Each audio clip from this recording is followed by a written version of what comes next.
Welcome back to my channel and আসসালামু আলাইকুম everyone. কী অবস্থা, কেমন আছেন সবাই? আই হোপ সবাই খুবই ভালো আছেন। আজকে আমি একটা 12 মাসে বড়ইয়ের চারা রোপণ করতে যাচ্ছি। তার জন্য প্রথমেই গর্ত করে নিচ্ছি। আমি মূলত চারাটা শিফট করতেছি। এটা বাড়ির পিছন সাইডে ছিল, এখন বাড়ির পাশে এনে লাগাচ্ছি।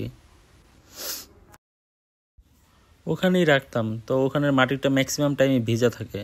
পরে ভাবলাম সবসময় যদি ভিজা থাকে, পরে যদি চারাটা মারা যায়, তার জন্য এখানে শিফট করা হচ্ছে আর কি। এই যে আমার গর্ত করা মোটামুটি কমপ্লিট।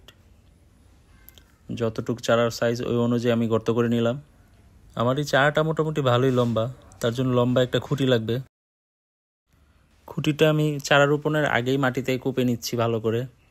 বড়ইয়ের এই চারাটা রোপণের জন্য যে মাটি আমি রেডি করেছি, সেটাতে জাস্ট 2 কেজির মতো পচা গোবর সার ব্যবহার করেছি। তাছাড়া আর আমি কোনো কিছুই দেইনি। আমি তেমন কিছু চারা রোপণে আমি সবসময় দিয়েও থাকি না, আমি জাস্ট গোবর সারটা ইউজ করি। খুব ভালোভাবে আমি খুঁটিটা কুপে দিচ্ছিলাম, কারণ আমার চারাটা অনেক লম্বা ছিল, তার জন্য।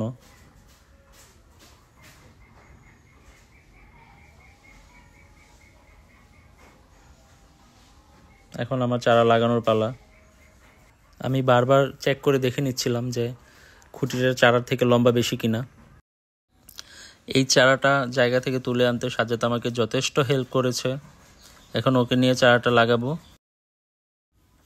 যখনই চারাটা রোপণ করতে যাব, ঠিক তখন খেয়াল করে দেখলাম যে মাটিতে হয়তো গোবর সারটা বেশি দিয়ে দিয়েছি, তার জন্য গর্তটা পুরো ভরাট হয়ে গেছে। তো আমি কিছুটা গোবর সার তুলে নিলাম, এটা পরে সাইড দিয়ে দিয়ে দিব। চারাটা আমরা দুজনে ধরে গর্তে নামিয়ে ফেললাম। আমি প্লেসটা ঠিক করতেছিলাম। এমনিতেই চারাটা অনেক বাঁকা ছিল, তার জন্য ট্রাই করতেছিলাম যে একটু সোজা করে যদি লাগানো যায়।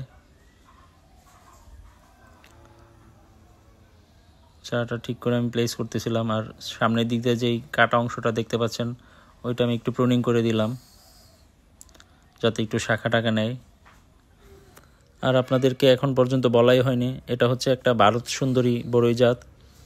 এটাতে প্রায় 12 মাস না, ঠিক এটাতে 3-4 মাস পর পরই মুকুল আসে। আমি এই চারাটা রোপণ করেছিলাম 8 মাস আগে।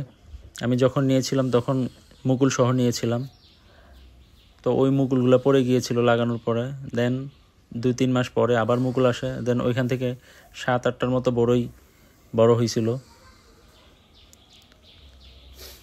এখন আবার মুকুল আসার সময় হয়েছে।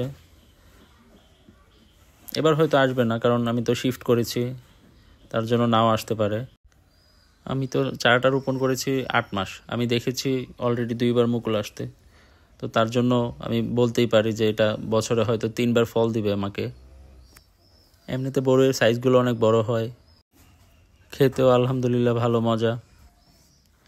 আমি চারপাশের মাটিগুলো একটু টাইট করে দিচ্ছি।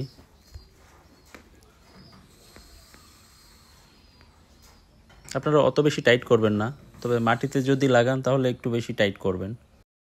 টবে লাগালে তেমন বেশি টাইট করার দরকার পড়ে না।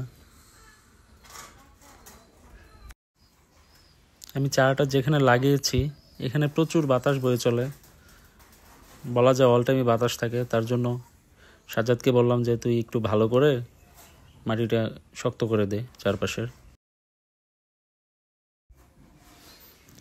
আমি এই চারাটা শিবপুর থেকে কিনেছিলাম, একদম ছোট কিনেছিলাম।